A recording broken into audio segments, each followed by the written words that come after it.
pra loga si lại vào mà ai ăn ngồi khít hả logi si à tụi mình nhai bây giờ đem mà pra loga si bạo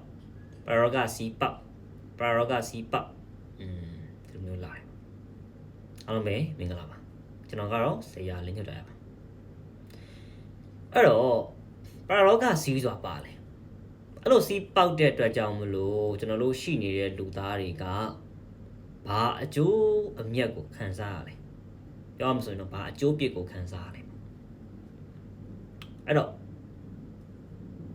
ကျွန်တော်ဂမ်ဘီယာပညာရေးမှာဘာရှိလဲဆိုပြောမှဆိုရင်ပရလောကဆိုတာရှိပါတယ်ပရလောကဆိုတာဘယ်လိုပုံကိုမျိုးတွေနေတာလဲပရလောကဆိုတာကကျွန်တော်တို့သေဆုံးသွားပြီးနောက်နော်သေဆုံးသွားပြီးတဲ့နောက်မှာလူလည်းမဖြစ်ဘူးလက်လည်းမဖြစ်ဘူးငဲပုံလည်းမရဘူးတိရစ္ဆာန်ပုံလည်းမရဘူးအဲ့လိုမရောက်ပဲနဲ့ဝိညာဉ်လိုတရေလိုတစေလိုအဲ့လိုအခြေအနေမျိုးအဲ့ဒါကိုတော့အများစုကပြောကြတာတော့ပိတ်တာလို့သူတို့ရဲ့ကဲလို့ပိတ်တာအစ်စ်သူတွေကဲအစ်စ်မရောက်သေးပဲနဲ့မကျွတ်မလို့သေးတဲ့သူတွေနေတဲ့နေရာကိုလည်းပရလောကဘုံလို့လည်းသတ်မှတ်လို့ရတယ်ကျွန်တော်တို့လောကီဆရာအများစုကကြတော့အဲ့ဒီပရလောကသားတွေနဲ့အလုပ်လုပ်ကြရတယ်ချို့အောင်လန်းဆရာတွေတရေတွေကိုကျွေးမွေးပြီးတော့ခိုင်းစေတာအဲ့ဒါတွေပရလောကသားတွေကို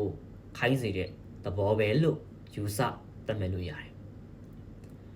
အဲ့တော့ဒီနောက်ပိုင်းမှာကြားရတယ်ပရလောကစီးပေါက်တယ်ဆိုဟုတ်ပြီကျွန်တော်တို့ကပြောမယ်ဆိုရင်ကျွန်တော်ကဘာကြီးရှိတယ်ကျွန်တော်ကဘာကြီးကိုဒီသိပ္ပံပညာနဲ့ပြောမယ်ဆိုရင်တော့သူနော် 3 dimension ပေါ့သုံးဘက်မြင်တဲ့ကဘာတဲ့ဆိုပြီးပြောကြတယ်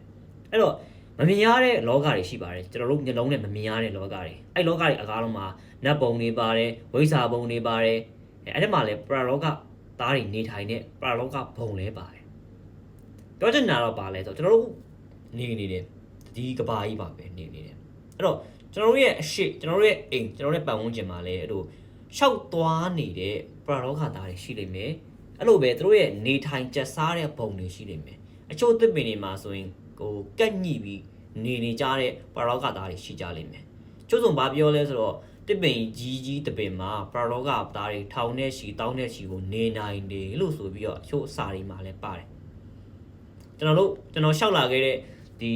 လောကီလမ်းကြောင်းရှောက်လုံးမှာဆိုရင်တော့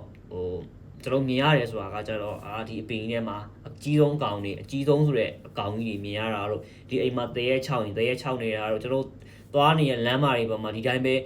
လင်းလွင်းတို့လိုမျိုးသွားနေတဲ့အရာတွေအဲ့လိုမျိုးတွေရှိကြတယ်အဲ့လိုမျိုးပေါ့နော်အဲ့တော့ပရလောကသားတွေဆိုတာကကြတော့ဒီမတူညီတဲ့ပုံစံတွေနဲ့ရှိကြတယ်ပေါ့ဆိုတာနားရပြောလို့တရေပုံစံမျိုးတစ်စီပုံစံမျိုးချို့ကြလူပုံစံမျိုးချို့ကြတော့လေသူတို့ရဲ့အစင်တန်းတွေဖြည်းဖြည်းနဲ့ပြောင်းလဲတိုးတက်လာတဲ့အခါမှာတကောပါဝါတွေမြင့်လာတဲ့အခါမှာဆွဲကြီးတွေပေါက်လာတာလို့အမွှေးကြီးတွေထွက်လာတာလို့ဖြည်းဖြည်းချင်းနဲ့ဘာဖြစ်လို့ပိတ်တာကောင်းကြီးဖြစ်သွားတော့သူတို့လည်းကောင်းကြီးဖြစ်သွားတာလို့ကျွန်တော်မြန်မာစကားဆိုတရေတစ်စီနော်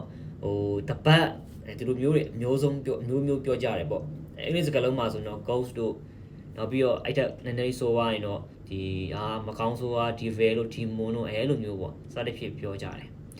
အဲ့တော့ပရလောကစီးတွေကဘယ်လိုပေါက်တာလဲဆိုတော့ခုနပြောလို့ပေါ့ကျွန်တော်တို့ကဒီပရလောကကြီးကိုမမြင်ရဘူးမတွေ့ရဘူးအဲ့တော့ပရလောကသားတွေကိုတွေ့နိုင်တဲ့သူတွေရှိကြတယ်အဲ့ဒါပါလေလဲဆိုတော့ကျွန်တော်တို့မျိုးလောကီပညာရေးတွေကိုလောက်တဲ့သူတွေအချို့မြင်ရတယ်ဆိုတာကျွန်တော်တို့ကလည်း ever ကြီးမြင်နေရတာမဟုတ်ကျွန်တော်တို့ကိုရီးယားဒရမာကားတွေရမျိုးတရားတွေ၆သွားနေရကြီးကိုဗျာကျွန်တော်မျက်စိရှိရနေမြင်နေရတာမဟုတ်ကျွန်တော်တို့အကြောင်းတိုက်ဆိုင်တဲ့အခါမှာမြင်ရတယ်အကြောင်းတိုက်ဆိုင်တဲ့အခါမှာတွေ့ရတယ်ချို့သူတွေကကြတော့လို့ပဲပလိန်ကြီးကိုမြင်နေရသူတွေလည်းရှိကြတယ်ချို့ကြတော့လည်းသူမြင်နေရတဲ့သူတွေကလူ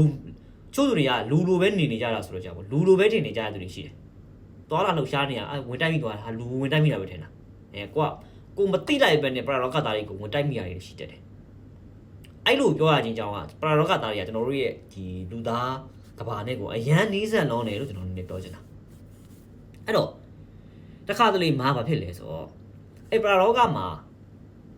ပရလောကနဲ့လူ လောကနဲ့ပေါ့ပေါင်းစည်းထားတဲ့ဂျားကန်နဲ့လှုပ်ထားတဲ့စီးတွေအဲ့စီးတွေကတစ်ခါလေအချို့အကြောင်းအရာတွေကြောင့်မလို့မှိမ့်မိန်သွားတဲ့အခါမှာ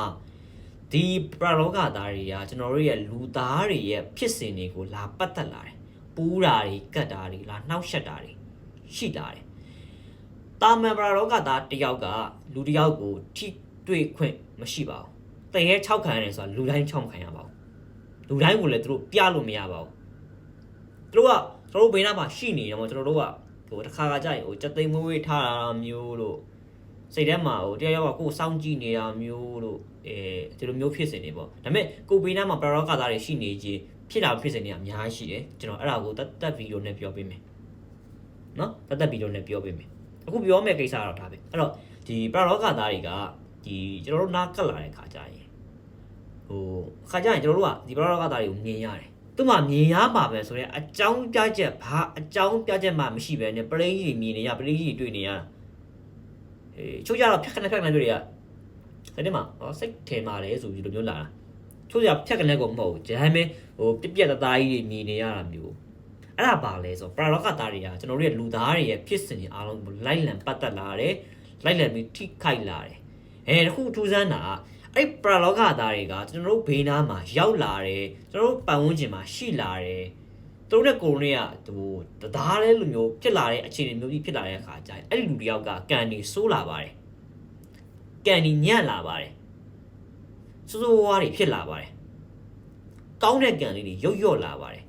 ကောင်းတာလှုပ်ချင်တဲ့စိတ်တွေပျောက်လာပါတယ်ပြီးတော့သူ့စိတ်ထဲမှာရှိနေတဲ့ဒီကောင်းတဲ့တရားမှုတွေအားလုံးကအားနည်းလာပြီးတော့မကောင်းတဲ့တရားမှုတွေမကောင်းတဲ့ဖြစ်စဉ်တွေမကောင်းတဲ့အရာတွေကိုပဲကြီးစိုးလာတယ်အဲ့မျိုးတွေဖြစ်လာတယ်ကျွန်တော်ထောင်ထဲမှာလူတယောက်နဲ့တွေ့ဘူးတယ်အဲ့လူတယောက်ကဘာလဲဆိုတော့ तू ကဆေးတွေရောင်းတာဒီတော့အားတဲ့ကျွန်တော်ဆေးတွေကိုရောင်းတယ်တဲ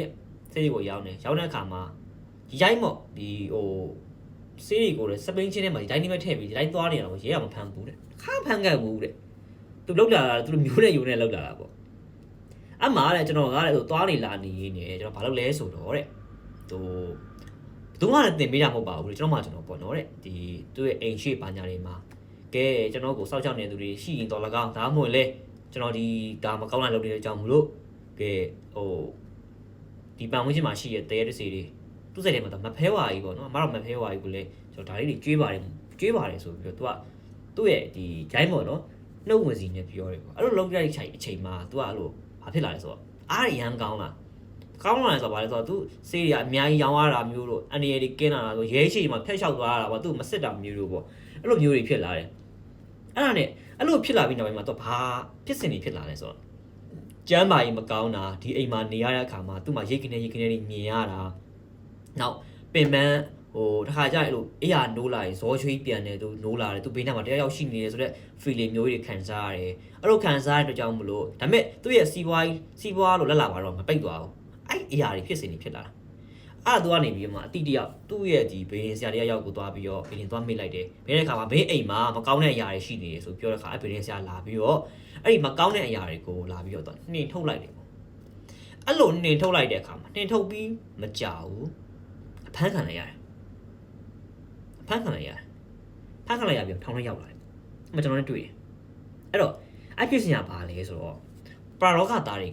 ကျွန်တော်တို့သွားရောက်ပတ်သက်လို့မရဘူး။အဲ့တော့ဟိုသူကတော့လေသူ့အိမ်မှာသူလောက်လိုက်တဲ့ကိစ္စတစ်ခုကသူ့အိမ်မှာပရလောကသားတွေနေထိုင်ဖို့အတွက်ခွင့်ပြုလိုက်တဲ့သူတွေဖြစ်သွားတယ်။အဲ့လိုခွင့်ပြုခြင်းကနေပြီးတော့သူ့မှာကန်ဆိုးအရင်နေရှိလာတယ်။သူလက်လာပါတော့မပိတ်သွားပါမယ်။သူ့မှာဘာရင်ဆက်လာတော့သူ့ရဲ့စိတ်တွေကရောက်ရက်ခတ်လာတယ်။အိမ်မှာရှိနေသူတွေကကျမ်းမာရေးမကောင်းတာကျမ်းမာရေးညံ့တာတွေနေတိုင်းဟိုတခုခုဖြစ်နေတာမျိုးတွေဖြစ်လာတယ်။တက်ရောက်မှုတွေကြုံရလာတယ်။အဲ့လိုမျိုးတွေရှိလာတယ်။အဲ့တော့ဟိုပရလောကစီမြင်အားနေတာပဲရှိရစီးပေါက်သွားတာမရှိစီးပေါက်သွားတယ်ကျွန်တော်လူတွေတယောက်မှရှိမှာမဟုတ်တော့ကုန်သေးသွားလိမ့်မယ်။နော်အဲ့တော့စီးဒီအားနေလာတာပါ။အဲ့အားနေရတဲ့အတွက်ကြောင့်မလို့ကျွန်တော်တို့ကပရလောကသားနေနဲ့ရင်ပေါင်တန်းတူမျိုးဖြစ်နေတဲ့အတွက်ကြောင့်မလို့ကျွန်တော်တို့ကကန်ဆိုးတာတွေစိတ်သက်တွေကအရင်နဲ့စာရင် negative thinking တွေအများကြီးတွေးတာမျိုးတွေဖြစ်လာပါတယ်လို့ကျွန်တော်တို့ပြောချင်ပါတယ်အဲ့တော့ပရလောကစီးဒီပေါက်နေတာမဟုတ်ပါဘူး